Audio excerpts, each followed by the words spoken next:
Du côté objectif, nous voyons d'abord en Jésus crucifié celui qui meurt à notre place pour le péché.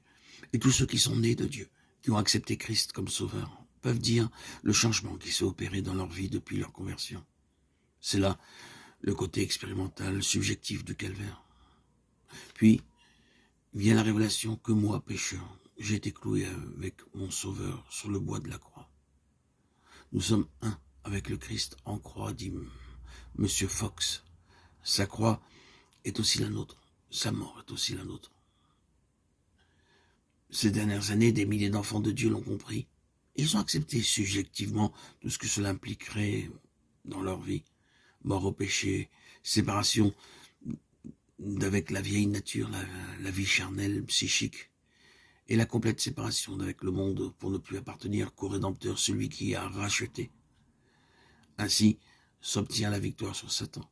Celui-ci a été vaincu au calvaire, à l'heure même où Jésus exposé à l'ignominie mourait sur le bois infâme de la croix. D'avoir compris cela sous l'action du Saint-Esprit et de l'avoir vécu, les membres vivants du corps de Christ sont allés de l'avant et toute l'Église en a été vivifiée. Béni soit Dieu qui nous a bénis de toutes sortes de bénédictions spirituelles dans les lieux célestes en Christ, afin que les dominations et les autorités dans les lieux célestes connaissent aujourd'hui par l'Église la sagesse infiniment variée de Dieu, selon le dessein éternel qu'il a mis à exécution par Jésus-Christ notre Seigneur. Éphésiens 1, 3, 2, 7, 3, 10, 12. Ces membres du corps de Christ ont-ils atteint le but? Pas encore.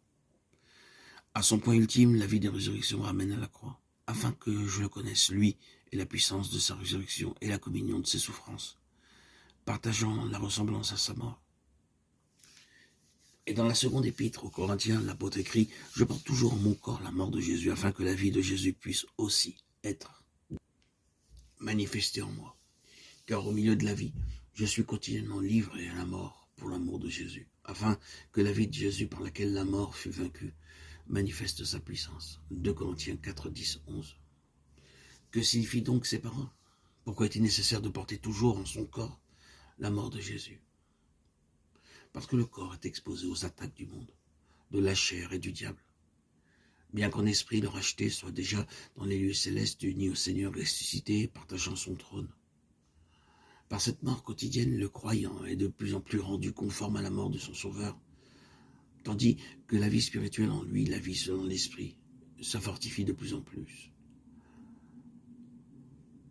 Prenons donc garde de maintenir un juste équilibre entre l'une et l'autre vérité, pour ne pas tomber dans l'erreur.